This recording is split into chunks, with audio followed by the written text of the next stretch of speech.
at OHA. This is the first training webinar for the tobacco and alcohol retail assessment that is starting next month in April and going through November 10th. So thank you everyone for joining. If you are not in the right space, it's your opportunity to pop off. But for everyone else, welcome. We are not going to be taking any kind of attendance or going through any kind of roll call. We just appreciate you joining us. I will remind everyone that this webinar is being recorded.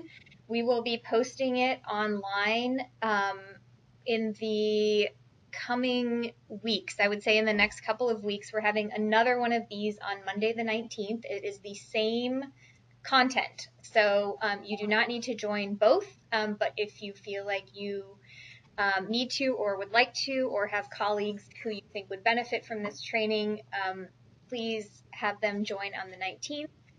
After we complete the one on the 19th, we will be posting the recording online. In addition, we will be holding a 1-hour webinar on March 21st to review optional questions for the survey tool. So we'll be going over a second what's included in this training, but want to make sure that everyone is aware of that training on March 21st, which is taking place from 11:30 to 12:30. And information about that went out earlier this week or maybe late last week with registration information. So that being said, we're going to go ahead and get started here. And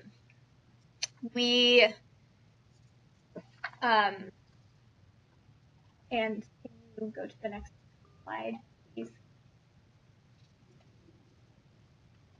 Oh, okay.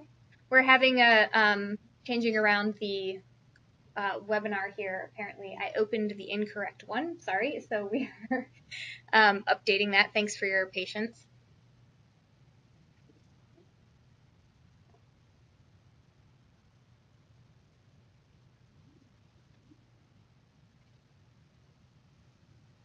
Is everyone looking at the cover slide of the tobacco and alcohol?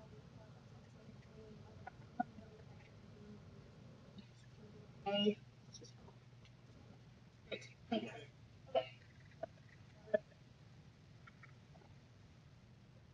Okay, so minutes to talk about the tobacco and alcohol. Most of you, hopefully all of you, are familiar at this point with what the another background for those who are new or have not had conversations about the one that was in 2018. So this is an assessment that introduced at the Grantees and Contractors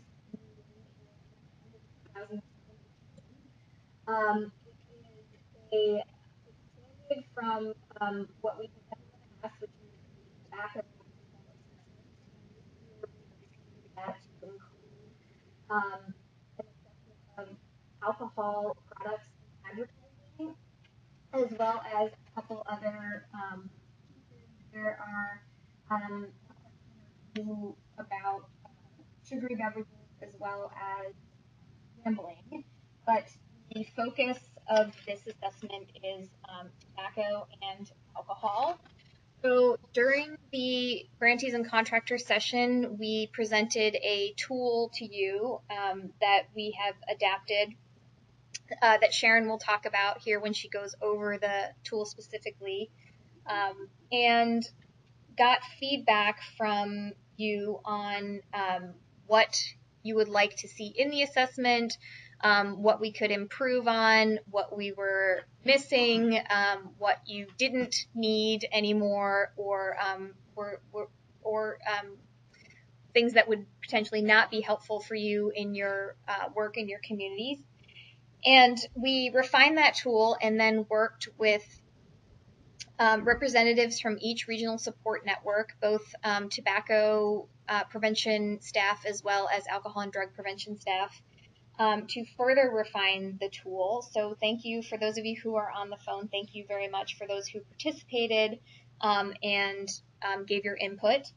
In addition, we had a call with tribal tobacco and alcohol and drug prevention staff to talk about interest in tribes and potentially learning more about this process to see if there was interest in completing this in their communities. I'll just, a reminder to everyone, if you could mute yourselves while you are not speaking. Again, we're recording it, so we appreciate if you could mute yourselves during the call. So out of that came the tool that we are presenting today and the training that we are going to be doing to help you move through that tool.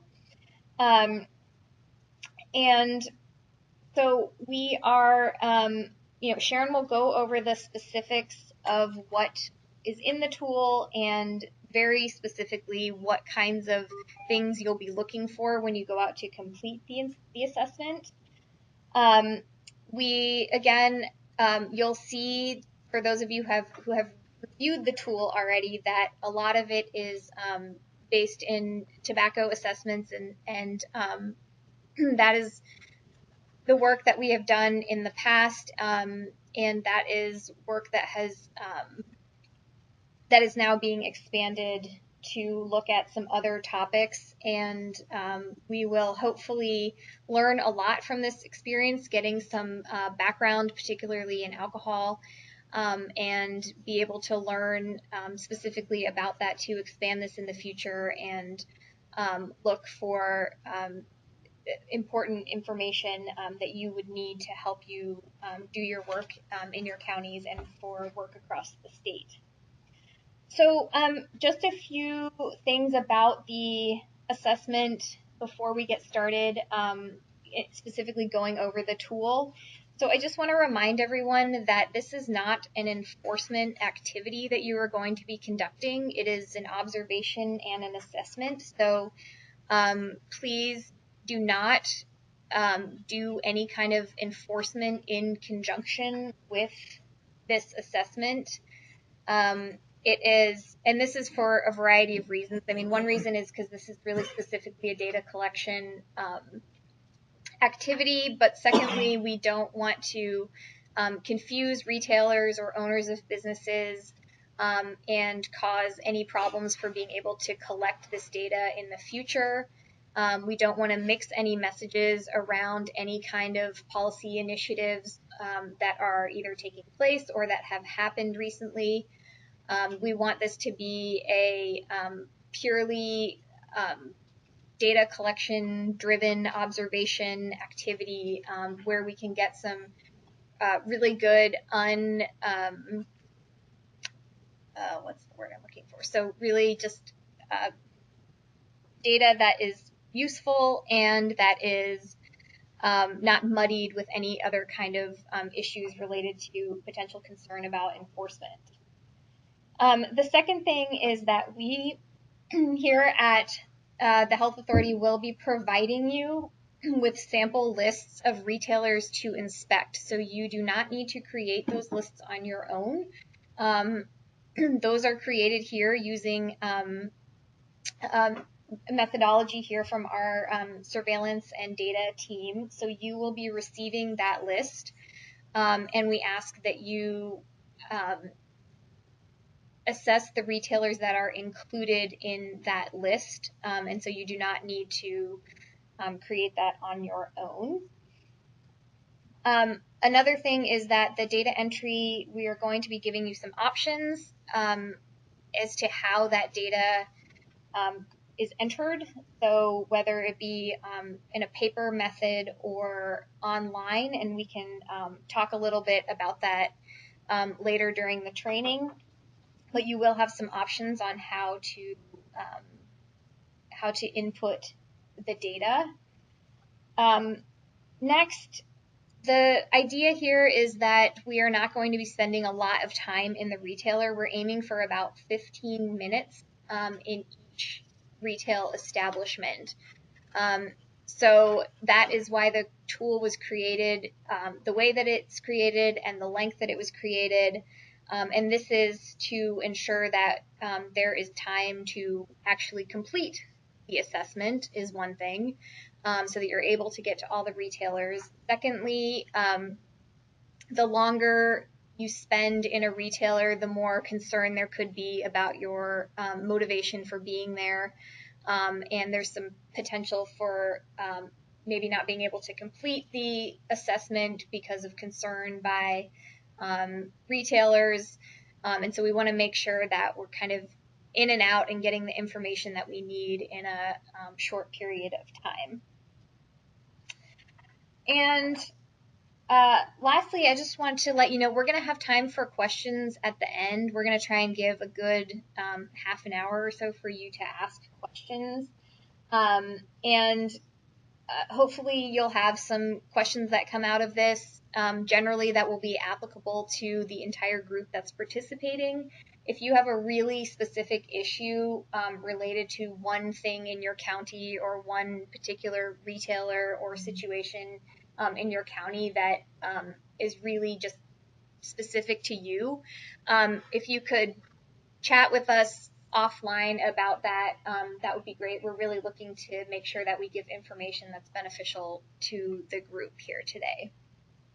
So just to give you a timeline before I pass it over to Sharon. So as I mentioned, we'll be having a similar, or really the same webinar on Monday, so the same content provided on Monday, where we're going to be reviewing the core questions in the survey tool.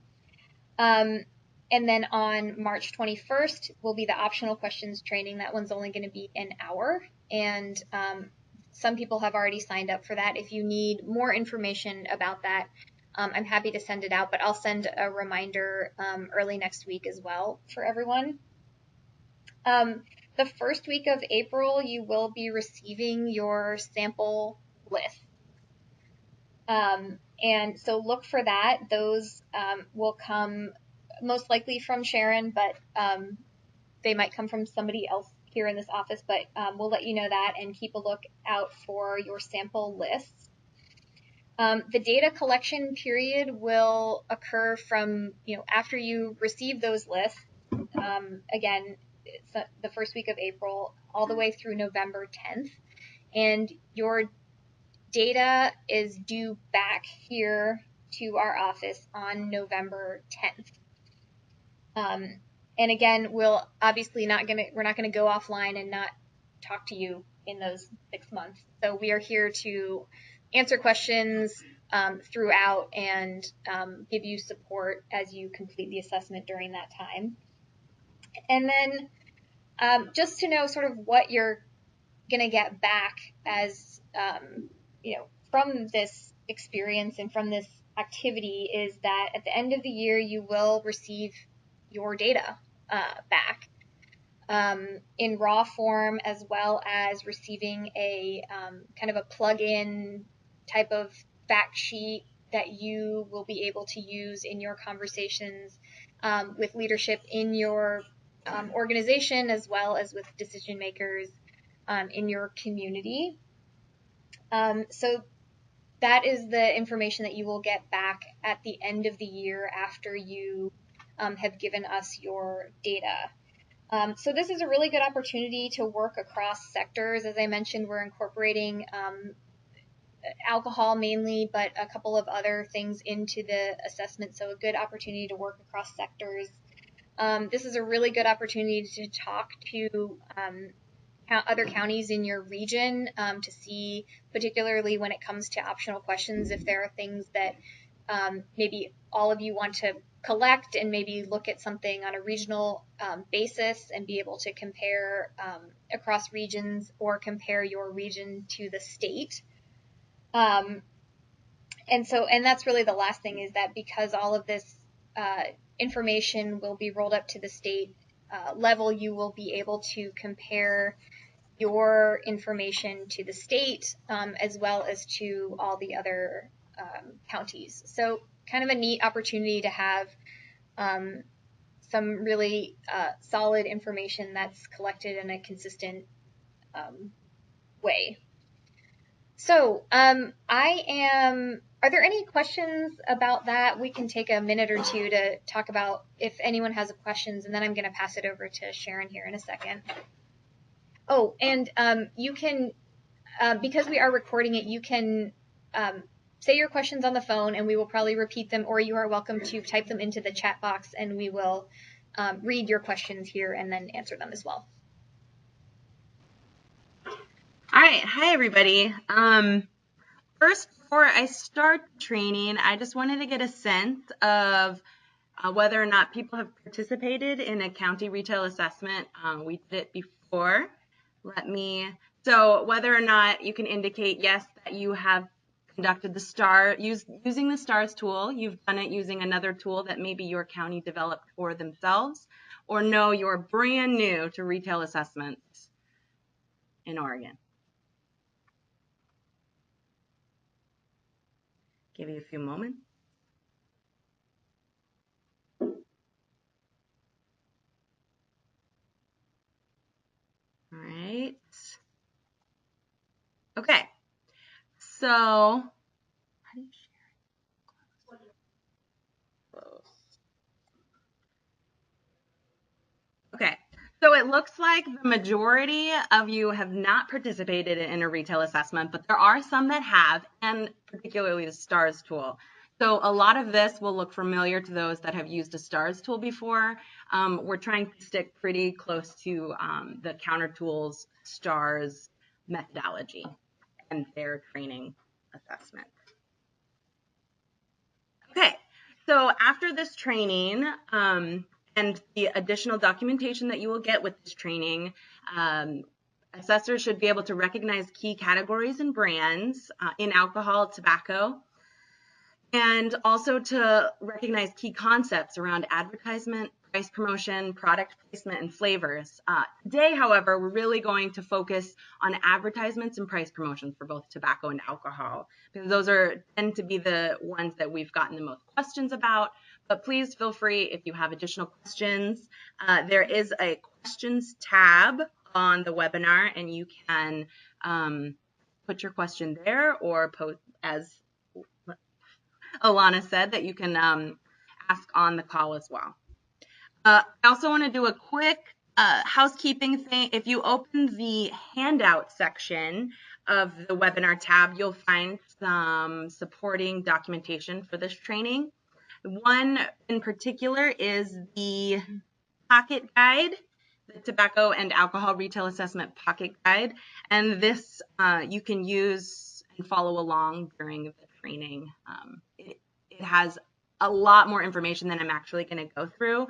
Again, we're focusing on advertisement and price promotion, but it's some really good information that you can take with you, and we'll talk a little bit more about that.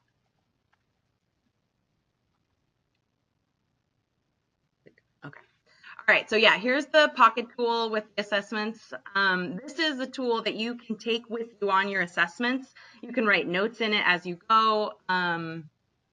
During the assessment, there's a little section for things you want to remember, and we have some additional information about interviewing for after this training. So talking about the tobacco and alcohol retail assessment, today, again, we're talking about core specifically. There's about 21 questions. In total, we're looking at a minima, on average, 15 minutes, and it focuses on different product types for alcohol and tobacco, as well as outside and interior advertisement, product placement, and then for alcohol, we're also looking at some school university affiliation. So there are two different ways that you'll be able to conduct the survey. One will be the paper version, and you'll receive copies of the survey or PDFs that have a pre-filled address and store name for each assessment that you will be conducting.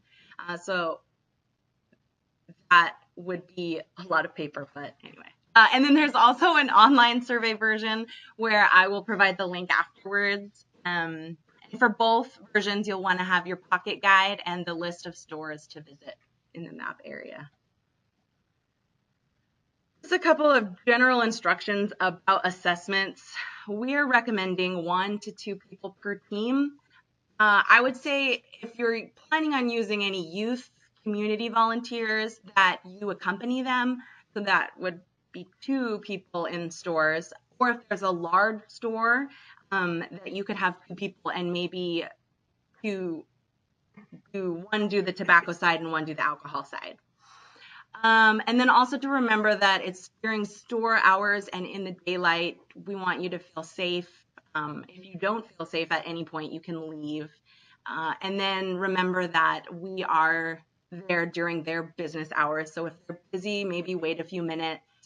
And something that I think would be really helpful once you get your list of retailers, Google Map is a really good resource where you can favorite the addresses to identify which locations are near each other, and so that you can be more effective in your assessments and do those in one day and then maybe some in another area on a different day. So when you're getting to the actual assessment, the first part of the survey or the assessment will look at the exterior advertisements, and you can do that almost every time. You can do it from your car. You don't need to ask permission for this piece. And even the same for larger stores, you really don't need to ask permission. But if you are asked or noticed because you're carrying a clipboard around, it is perfectly okay to explain the study. And we will provide you with an informational letter from OHA that talks about the purpose and background of the study. And then for smaller stores, it's definitely recommended that you introduce yourself, especially with the fact that this is not an inspection. Most retailers are more than happy to help in any way and answer questions if they're not busy. So again, just remember to be courteous when you're in the stores, to wait in line. If there's a line, then you need to talk to a retailer, and that to be brief even when you are talking to a retailer. And then again, try to keep it under 15 minutes inside the store.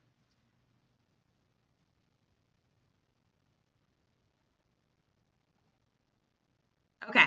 So the first thing that you're going to look at when you see the assessment will be whether or not you can survey the store. And we chose to do it this way because it's similar to the way that STARS and the tobacco control or counter tools is doing it right now, that if the store doesn't sell tobacco, then we are not completing the assessment for this time around. And like I said, that's really just the methodology that we're sticking with to counter tools, similar methodology.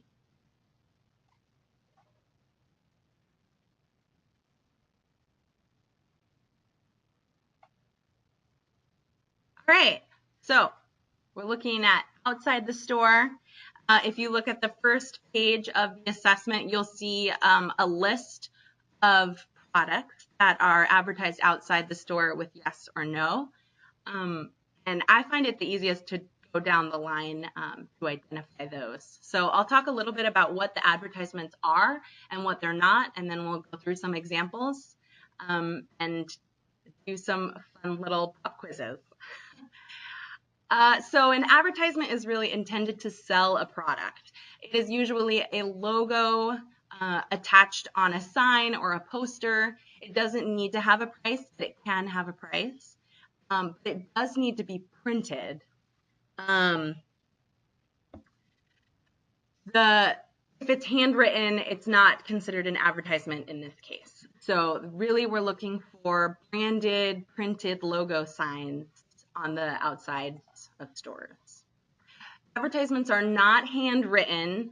They're also not the name of the store. So for instance, this beer and lunch, if that was the name of the food mart, it would not be considered an advertisement. It's just the name of the store. And that goes also with the unbranded references. You can see there's an e-cigarettes, quit smoking now.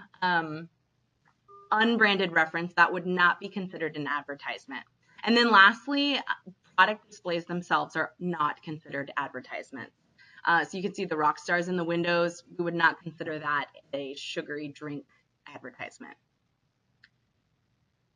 All right, so the key places to look for advertisements is really on the windows of the storefronts. You can find them on the doors. You can also find them the sides of buildings, on fences, sandwich boards, shopping baskets. And we've even seen them, I think, on newspaper stands on the sides. We are including advertisements if the door is propped open and you can see the advertisement, even though it's an indoor advertisement. You can count that as an exterior advertisement, only if the door is propped open.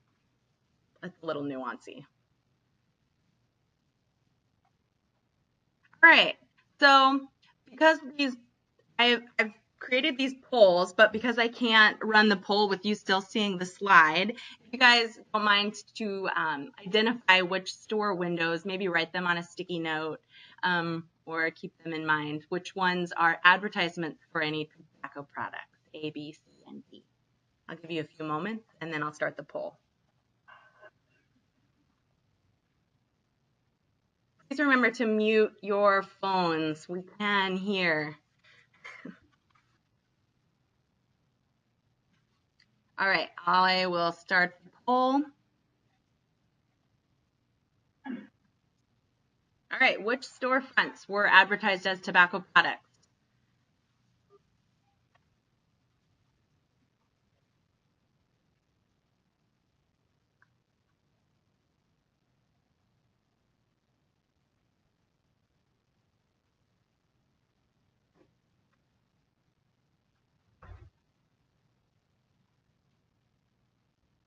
All right, it looks like 83% voted. I'm gonna close it there. So some of you said A and B, the majority said C and D. So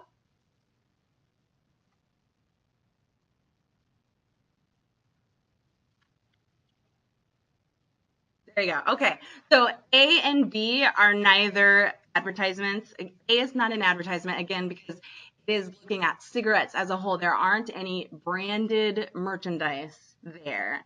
And then B is not an advertisement because it's handwritten. Those are the trickiest nuances to advertisements, really. So when you're looking at advertisements, you're looking for brand, product, and as you do more advertisements, it'll be easier and easier to recognize brands.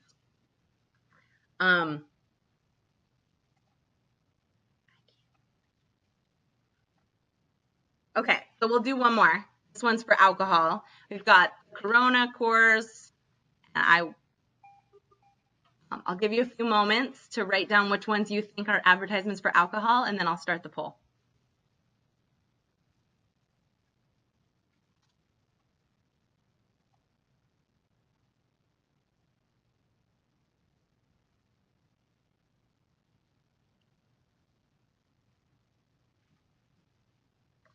All right, let me turn the poll on. Okay, which of the advertisements were for alcohol products?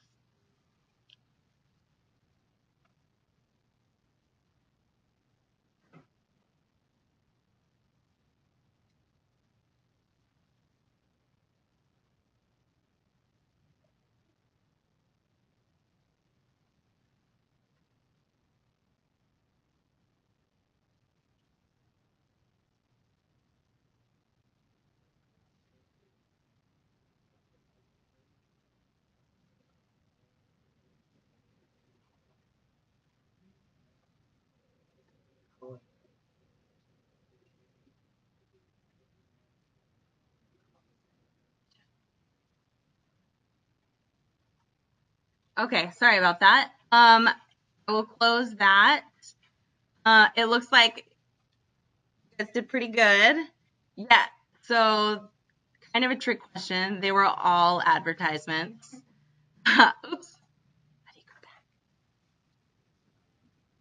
They were all advertisements. Again, because they were branded. Even though they didn't have price promotions, they're all branded with a particular product. They're selling a product.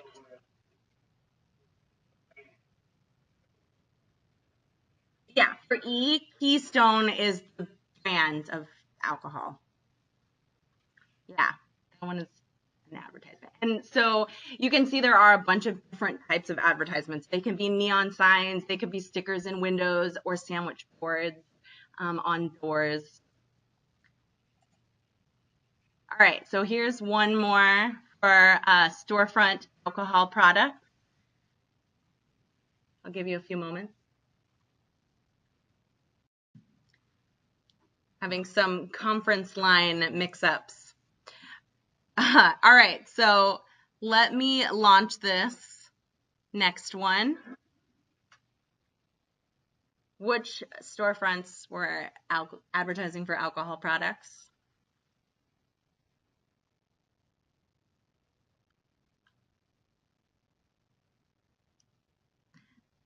All right, I'll close it. Share. So everybody said A, B, a couple said D. Let's see.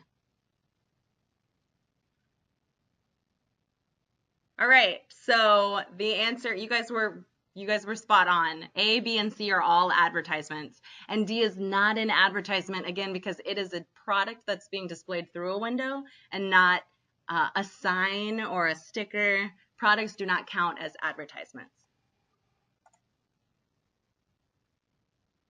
All right, so just going a little bit as a scenario here, we have a storefront and our assessment tool. You would go down the line. You can see that there are, it's kind of small, but you can see that there are some non-menthol cigarette advertisements, Marlboro, and then you have some Newport, so you would mark yes for both of those. For cigarillos, as you continue doing the assessment, you'll notice more and more of the different brands again, and Seneca happens to be a very popular cigarillo or cigarillo brand, and you'll see those advertisements most commonly. And then I don't see any large cigar, chew, or e-cigarette advertisements, so you would mark no. There are several alcohol advertisements, but no co-branding university advertisements. And then a lot of sugary drinks. So you would mark yes on those. And that's what the tool would look like going that way. Another thing to look at in the storefront, a lot of times they have whether or not WIC or SNAP are accepted. This may make it easier for you to not have to ask the retailer themselves because that information is on the window. So even though it's not an advertisement, it helps answer another piece of the survey. Hi, everyone. Solana. I announcement. If you are calling in after conference, the conference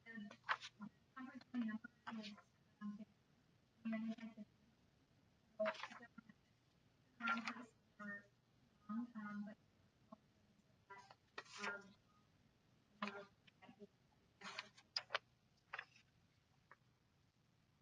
Okay. All right. So the next part we're going to talk about is looking for the different types of tobacco products. Tobacco is pretty predictable. It's usually behind the counter or near the cash registers. Sometimes it's not visible, but that's okay. If they sell tobacco, even if it's out of stock, you would still say that they sold it. So looking particularly at tobacco price promotions, there are some special terms that tobacco industry likes to use to indicate some sort of discounted price promotion. And these are similar to the terms that STARS uses. They're around special value, discounts, reduced price, trial offer. Somebody in the last webinar mentioned that it was a little subjective. If you can use your pocket guide and remember these really key terms, then you can really focus in on what price promotions are. So Another thing that they do a lot are BOGOs, the buy one, get one, sometimes buy two, get one, depending on the product. So what price promotions are not for tobacco? We're not capturing any carton discount deals. So if they're larger pieces, we're looking at single packs or double packs, not the 20-pack cartons. We're also, if they're using words like best value or low price, or everyday low price, those would not be price promotions. And also, for instance, you see the one that's the Swisher Sweets, it's 2 for 99 cents. That would not be a price promotion. There is a difference that there are some where you do 2 for 3 for the price of 3, or 4 for the price of 3, and we'll see that in a little bit. So here are some cigarette price promotion examples. They really do like to use special price or a certain cent off discount. So those are the keywords you want to look for when you're looking for the cigarette price promotions for both menthol and non-menthol. And here are some cigarillo price promotions. So you can see the 5 for 3 is a price promotion because it's saying you can get 5 for the price of 3. So if it had said 5 for $5, that would not be a price promotion. So slight nuance. Again. And then again, you have the 25 cent off or 5 for $1. Those are some more examples. And some examples for Chew. Chew really likes to use the trial offers or buy 5 and get 1 free. They do that. And remember, for price promotions, they do not need to be printed. Price promotions can be handwritten. So you could see that in this e-cigarette price promotion where they're talking about special prices. E-cigarettes are oftentimes handwritten too. All right, so we're going to try the poll again. If you want to look at these for price promotions or not price promotions, and let me know which ones you think. I'll start the poll in a few moments.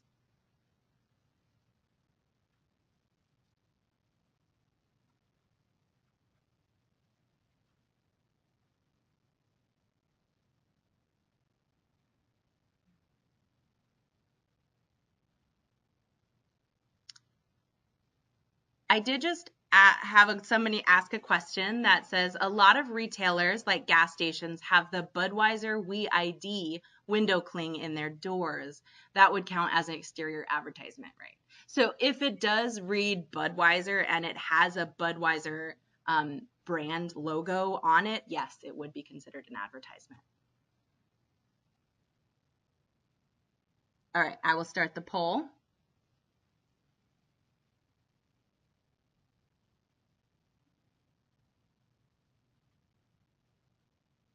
Okay. Which of the 4 were tobacco price promotions?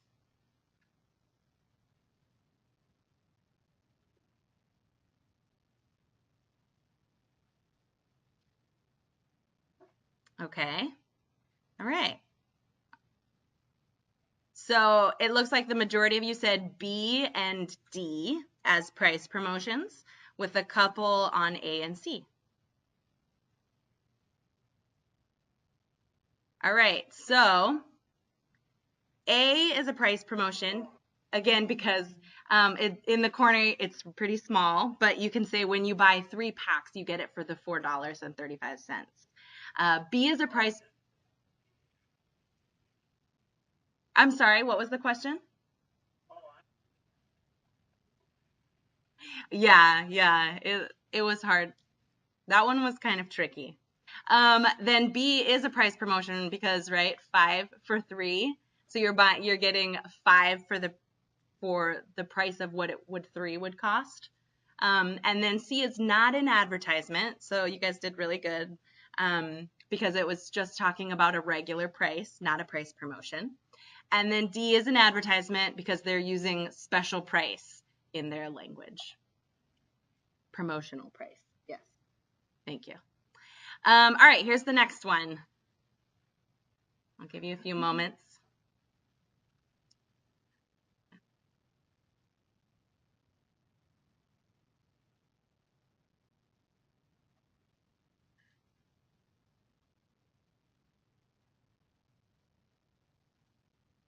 All right. This one's a little trickier, so I'll give you a few more seconds, not minutes. All right, I'm gonna launch it. All right, which ones were tobacco price promotions?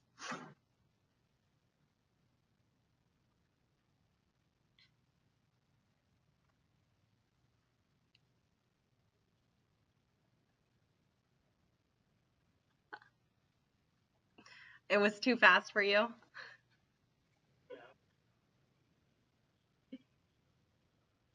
Ah. All right, so the majority of you said D with a couple A's, only a few A's and B's and C's. Price promotions are really the most tricky, and as you start moving forward and doing more and more assessments, it'll just become second nature. Oh yes, that's a price promotion, or no, that's not a price promotion.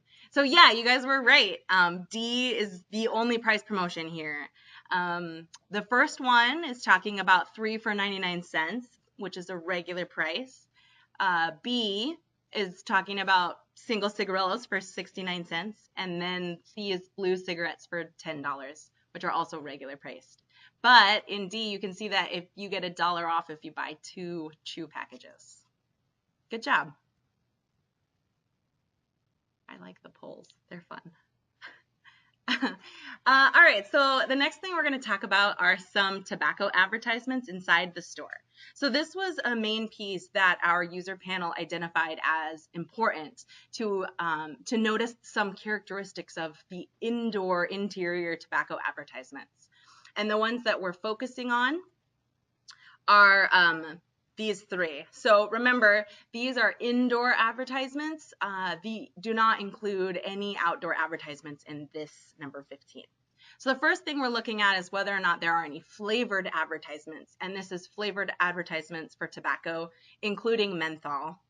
And then the next one would be whether or not there are advertisements within 12 inches of any type of product that you would think appeals to kids. And those things include toys, candy, gum. We've seen cotton candy, soda, bottles of soda, displays, and ice cream. And then the last one is about price promotional advertisements. And so it sort of is a combination between what a price promotion is and what an advertisement is. So it needs to meet both the criteria of a price promotion as well as an advertisement. You can see in my example, in this window, that it is saying there are Marlboro is the brand, and the when you buy 3 is the price promotion. Does anybody have any questions about that?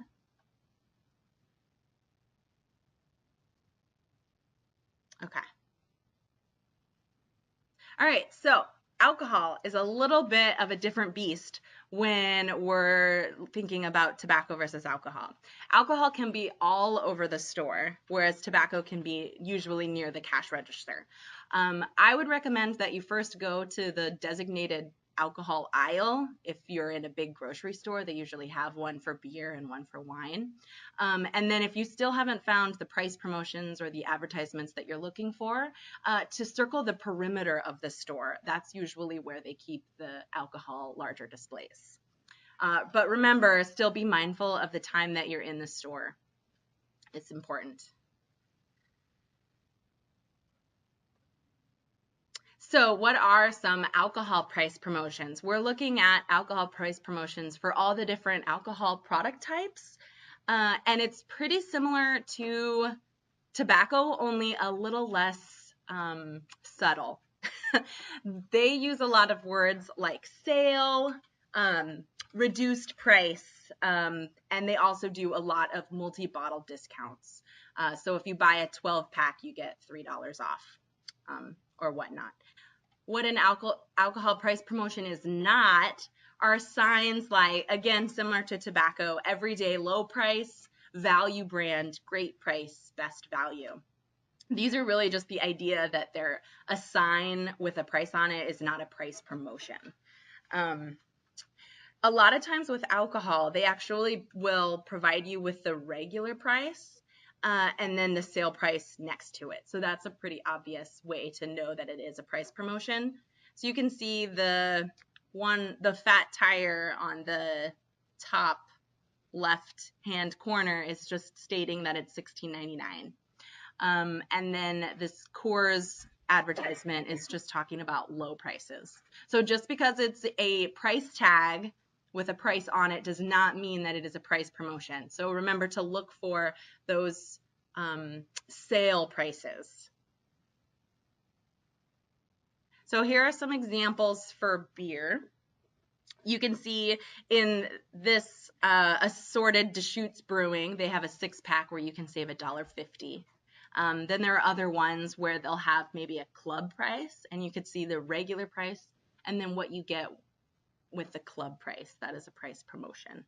Or just the really obvious sale price, like we see in this Guinness. Here are some examples of some wine price promotions. Some of the price promotions are a little hard, so you might need to get up closer to see the product price promotions. So again, price promotions can be handwritten, and they also do not need to be branded. So that's really something that differs between advertisements and price promotions, that they're just indicating whether or not any product doesn't need to be branded, is at a discounted price. So you can see the 30% off of wine would be a price promotion. So here are some examples of malt liquor. And there aren't any Alco-Pops in this one. My apologies, that is an error. But Mikey's is $1.99. Terrible with the pronunciations. All right, and then here are some Alco-Pop price promotions. So Alco-Pops, just as a quick note, are malt liquors. They're just the flavored malt liquors. So, and you could see I took these pictures all at the same store. So all the price promotions look the same, but the idea is very similar, that there is a regular price and there is a sale price. And then hard ciders again. This counts for the larger packs also. If they're using words like sale or sale price, those are good indications that it is a price promotion, and they are much less subtle than tobacco. All right, so this is our last practice round. So if you look at these three, it's a little bit easier since there's not 4. Let me know which ones that you think are alcohol price promotions.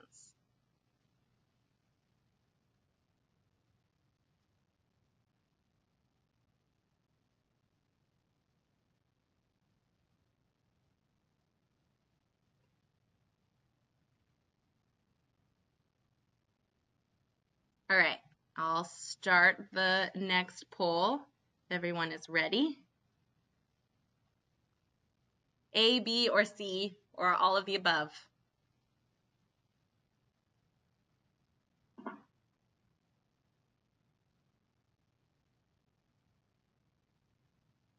All right, that was really quick.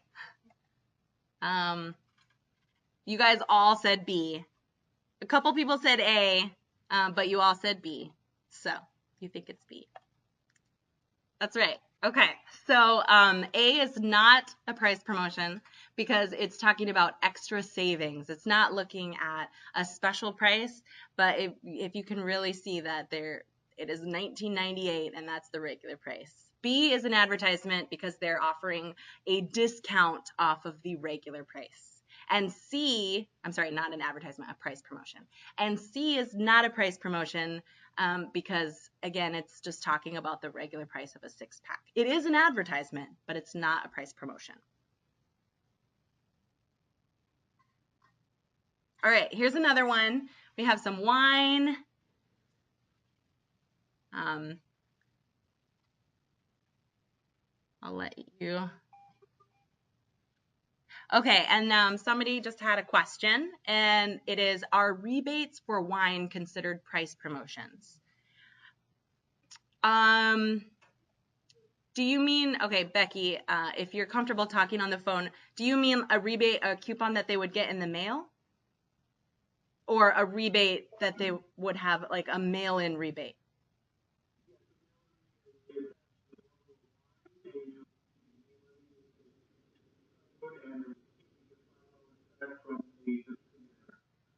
Yes, that would be a price promotion. Definitely.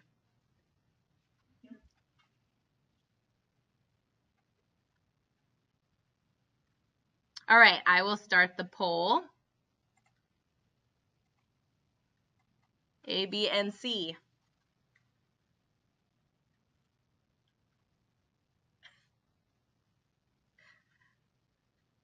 Got some pretty good participation in these polls. All right, so I'm going to close this poll. You guys say B and C, 100%. Nobody said A. All right. You're right. That was great. Really, A is not a price promotion because it's talking about an everyday value.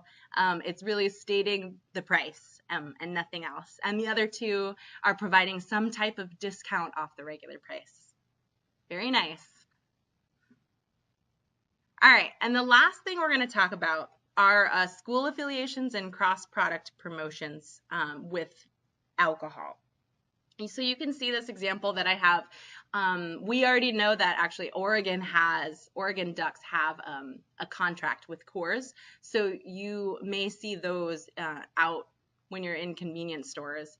This is a really great opportunity, I think, to take photos. We don't have a ton of photos giving examples of these different type of product promotions. And we're capturing this both inside and outside the store. So you could see that with the advertisements, it's capturing the school cross promotion with universities and alcohol, and then as well as indoor. So we're capturing them both. That was identified by the user group to be very important. All right, so I just want to take this time to see if anybody has any particular questions about advertisements and price promotions, and we'll get into a little bit more of some other housekeeping products. Does anybody have any particular questions pertaining to? Is there another question?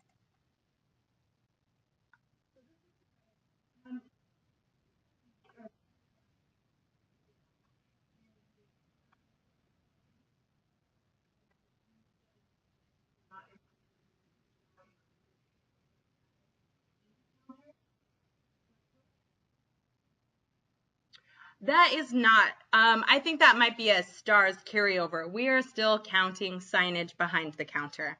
Thank you for that. Yes. I did have a question that I missed earlier. I apologize.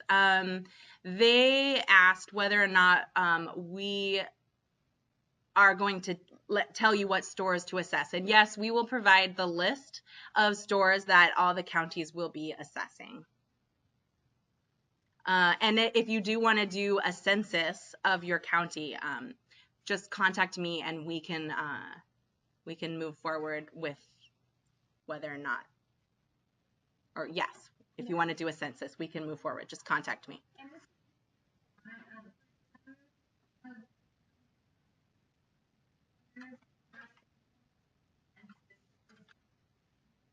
Mm-hmm.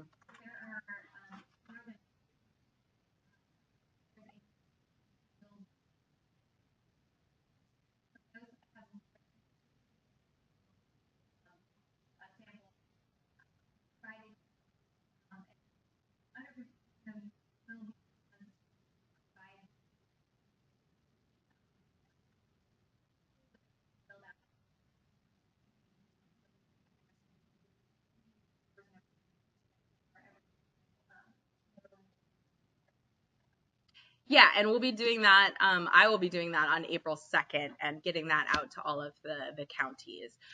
We are also going to be updating HipCadip Connection with all of these training materials that you'll need, and we'll do that on Friday, so you can have the week between Friday and Monday, April 2nd, to review as needed. If you want to start right away, feel free to shoot me any questions if you have any.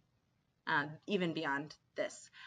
There is also another thing to note, that this training is really a short form of a larger PowerPoint that we have available, and that will be on the HipCadip Connection coming Friday. And that includes it goes through in detail every question on the assessment.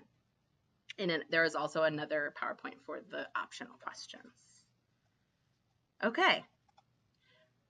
And here we mentioned earlier that we're going to be offering this online version of the tool as a resource for you all. I think you can actually click on that link to test out the tool itself, whether or not you think that it may be something that is good for your county. It may very well decrease the amount of burden for data entry. You can, like I said, you can use any personal device that is Wi-Fi capable. And then we're still continuing to, you're not going to need to put in any of the store name or address information because we have it all attached to a retail number right there. You can, yes, it can work on an iPhone. I think you might be squinting a little for some of it. I haven't tested it on an iPhone personally, but it does work on a mini iPad. And but you won't need any data. So if you have an iPad that doesn't have Wi-Fi,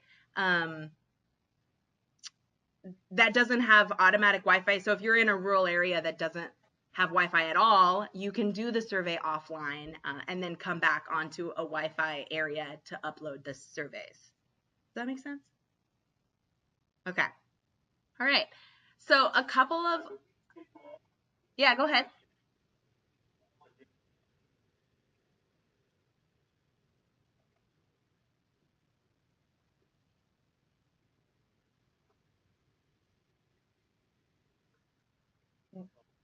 Yes.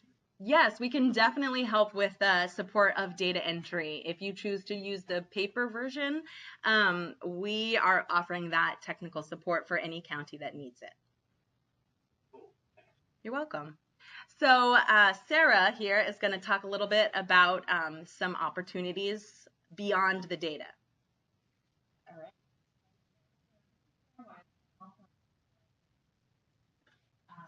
And I'm just going to tell you about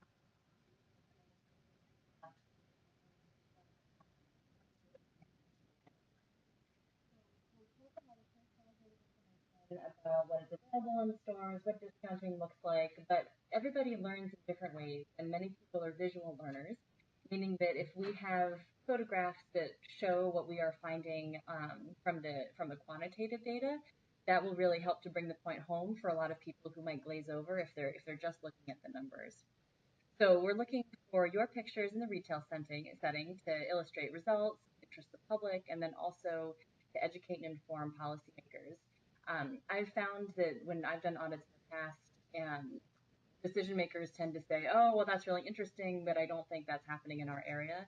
And the ability to show a photo saying, it actually is happening in our area, especially if you have sort of observations from people doing assessments or from working with, those things together can really bring it home.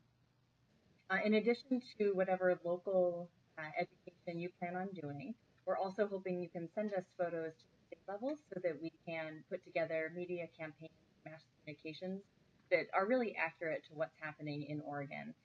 Again, there are a lot of resources out there, both for alcohol and for tobacco, that show what price promotions look like, what co-branding looks like with universities.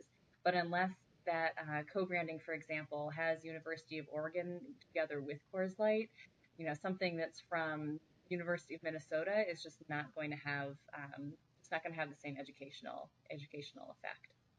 So if you can send us your pictures as at the end of the assessment, we will compile them, we will share them, and we'll be able to use them. But I do have a few guidelines as you are taking those photos. So no people, please.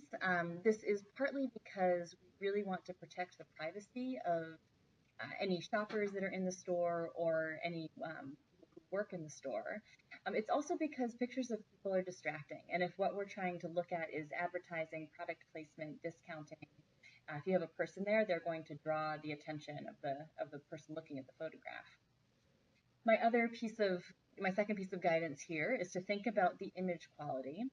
So pretend that you're taking a picture for a nice glossy magazine, take a big breath, let it out, and when you're nice and still, then take your shot. As you're sending it to us, please choose the highest image quality possible if you're taking it from your phone. If you want to use a digital camera that has higher resolution, that's also great. But the highest image quality possible will help us to use those images in promotional materials. I've gotten a lot of shots over the years that are blurry, or the file size or the lighting is just too low, and it's too bad because some of them are great shots and then they can't be used. The third point up here is to take your shots close up if possible, and again, to really minimize distractions. So here we have this advertisement for Coors. It's kind of a cardboard person. When you're in a store, there are going to be distractions. I think that's the reality of photographing retail environment. But for this photograph, it's made slightly better because the photographer has gone in as close as possible and cropped out everything they can around the outside. So to the extent possible, this one does minimize distraction. So if you could all do the same, that would be great. The last piece of specific guidance that I have here, don't worry, Sharon, is to try and use the rule of thirds. So this gets a little bit photo nerdy, but if you think about a photograph as a rectangle and divide it into thirds lengthwise and then also crosswise, a lot of great pictures have the focal point on the places where those lines are or where those lines cross. And I don't have any examples in this presentation, but if you click on that link, the additional photo guidelines link, that will take you to some general guidance for photos, and it will also have some great examples of the rule of thirds. So who knows, in addition to having a useful shot, you may also have just a beautiful shot of advertising retail settings for alcohol or and Sharon, back to you. Yep. Oh, no, it is back to me. That's all right. I was ready. So again, just to reiterate what I said earlier, these are to help you learn more about the environment, or to help have that we can. And it's also great. I found that building relationships with store owners is helpful to really put a face on the things we work on. It's also helpful for them to put a face to you, so that you become amorphous people working on policy systems and environmental change affecting them, and more movement they can contribute to improve the health of the community. And then please share that experience. If you have a great conversation with somebody, they bring up some good points, they bring up ways that we can bring in these issues that really resonate with retailers, pass those on to us. If you also had aha moments yourself, or if you were, for example, doing an assessment with youth and they said, wow, that Alcopop really looks like a bottle of soda, or they looked like, hey, that cigarette thing was right next to a candy display. I noticed that. Again, passing those observations to us will help us add qualitative information. Most of the decision makers we work with are not part of the target population. They're not smokers. They don't recognize tobacco ads when they see them. And so when they hear things, when they hear anecdotes showing that youth see these ads, youth notice these ads, smokers notice these ads in the discounting, it makes them harder to quit. All of that adds the human side of alcohol consumption, tobacco addiction. And that human side, I think, is what. Okay. All right. So now, unless there are any questions, it's back to me. Okay. So we'll just take this time now. If you guys have any questions, let me go back to the question slide. I do also I recognize I forgot to say that for this online tool, HipCadip does have a number of iPads that we can loan out to grantees for free. That you can contact me and I can give you the information on how to use those. And then you won't have to look on your iPhone, hopefully. Are there any other questions about the tool? Maybe something I didn't talk about during this training?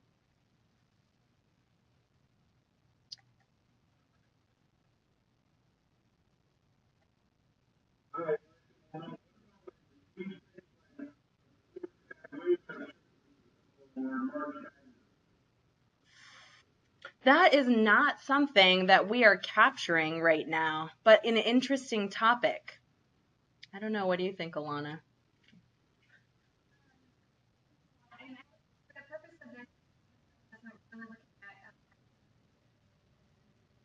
Yeah.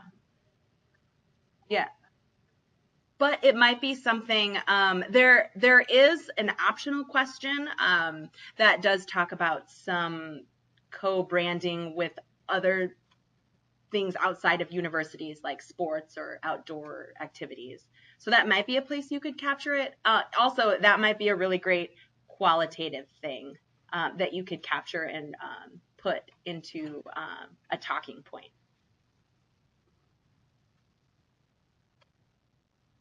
Any other questions?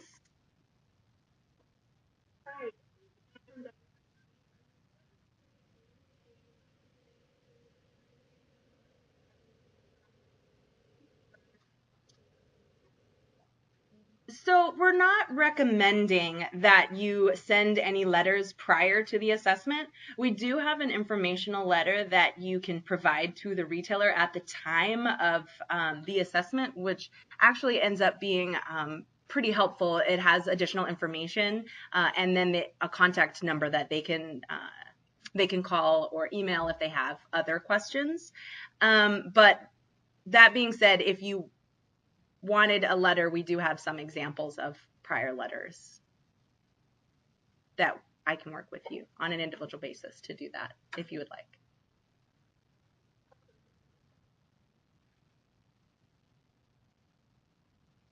So if there are questions and you don't feel comfortable talking on the phone, you can put them in the question box. I am not seeing any right now, but we'll just stay on the line for any more questions. Other than that, that's all we had for you for this training.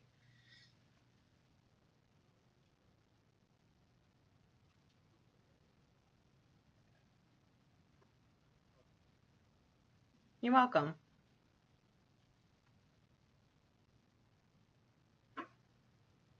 Okay. Okay.